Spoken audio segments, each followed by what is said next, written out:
Kisah cincin Nabi Sulaiman yang dapat mengendalikan setan dan hewan. Nabi Sulaiman alaihissalam adalah putra bungsu Nabi Daud alaihissalam dari 11 saudara.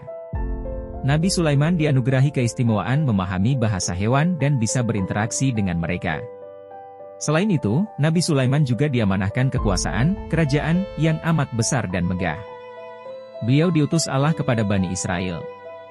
Pada masa kepemimpinan Nabi Sulaimanlah Bani Israel mencapai puncak kejayaannya. Nabi Sulaiman menjadi raja karena meneruskan tahta ayahnya yang telah meninggal dunia. Dari sekian saudaranya, hanya beliau yang cocok menjadi raja. Sehingga, ia dinobatkan menjadi raja di negeri itu. Nabi Sulaiman mendapat sebuah peninggalan dari ayahnya, berupa cincin. Kekuasaan Nabi Sulaiman terletak pada cincinnya. Dikatakan pula bahwa cincin Nabi Sulaiman alaihissalam berasal dari langit dan memiliki 4 sisi.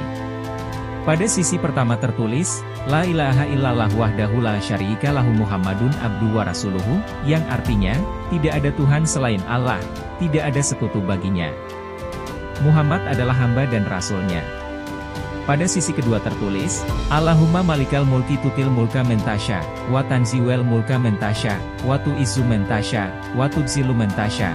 Artinya, wahai Allah, Raja yang memiliki kerajaan, Engkau berikan kekuasaan kepada yang Engkau kehendaki, Engkau cabut kekuasaan dari orang yang Engkau kehendaki, Engkau muliakan orang yang Engkau kehendaki, dan Engkau hinakan orang yang Engkau kehendaki. Pada sisi ketiga tertulis, Kullu syai'in halikun illallah, berarti, segala sesuatu akan musnah, kecuali Allah. Serta, pada sisi keempat tertulis, Tabarakta ilahi la syarika laka, memiliki arti, Maha suci Engkau, wahai Tuhanku yang tidak ada sekutu bagi-Mu. Cincin tersebut memiliki cahaya bersinar yang apabila dikenakan, akan berkumpul para jin, manusia, burung, angin, setan, awan, dan menggenggam dunia. Hanya kematianlah yang tak bisa dijamah cincin tersebut. Nabi Sulaiman diberi Allah Subhanahu wa Ta'ala kemampuan untuk menundukkan jin dan mempekerjakan mereka sebagai tentara di tengah-tengah peperangan.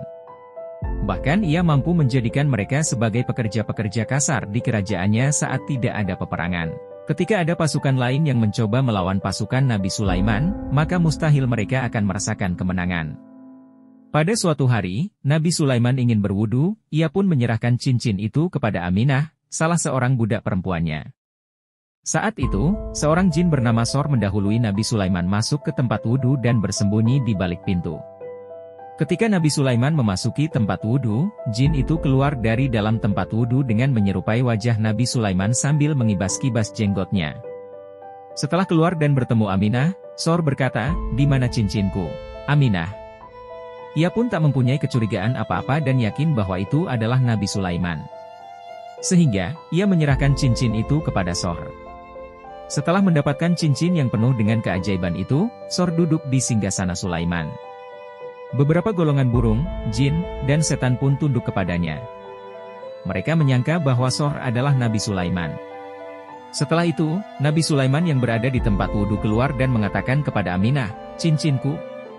Aminah pun bertanya dengan penuh kaget, "Siapa kamu?" "Aku Sulaiman bin Daud," jawab Nabi Sulaiman. "Kamu sungguh bohong. Nabi Sulaiman yang sebenarnya telah mengambil cincinnya dan saat ini ia telah berada di singgasananya," bantah Aminah. Mulai saat itulah, Nabi Sulaiman menyadari bahwa telah terjadi kesalahan. Setelah itu, Nabi Sulaiman pun berlari ke padang tandus hingga rasa lapar dan dahaga menghampirinya. Dalam beberapa kisah banyak diceritakan bahwa dalam kondisi tersebut, Nabi Sulaiman terkadang meminta kepada orang-orang untuk memberikan sebungkus makanan. "Aku Sulaiman bin Daud." Itulah kata-kata yang kerap dilontarkan Nabi Sulaiman. Namun, tidak ada yang mempercayai ucapan beliau. Setelah cukup lama mengembara, sampailah Sulaiman di tepi pantai. Di sana, ia menyaksikan sekelompok nelayan. Ia menghampiri dan bekerja bersama mereka sebagai seorang nelayan. Singkat cerita, sepupu Nabi bernama Ashif bin Barhia berkata, "Wahai orang-orang Bani Israel, sesungguhnya cincin Sulaiman telah dicuri oleh setan. Dan sesungguhnya, Sulaiman telah pergi dengan ketakutan di wajahnya." Saat jin Sor yang duduk di singgasana mendengar perkataan itu, ia pun pergi menuju lautan dengan perasaan takut dan membuang cincinnya. Ia takut kalau Nabi Sulaiman benar-benar tahu bahwa ia adalah pencurinya. Cincin yang dibuang karena ketakutan itu ternyata dimakan oleh ikan salmon. Atas kehendak Allah Subhanahu wa Ta'ala yang Maha Kuasa, ternyata ikan itu dikembalikan kepada Nabi Sulaiman yang saat itu menjadi nelayan. Ketika Nabi Sulaiman menyembelih perut ikan, ia mendapati cincinnya berada di dalamnya. Dengan penuh rasa gembira, Nabi Sulaiman memakai cincin itu di jarinya, kemudian bersujud syukur kepada Allah Subhanahu wa Ta'ala. Lalu, Nabi Sulaiman pun kembali ke singgasananya dan menjadi raja yang sangat disegani serta dikagumi.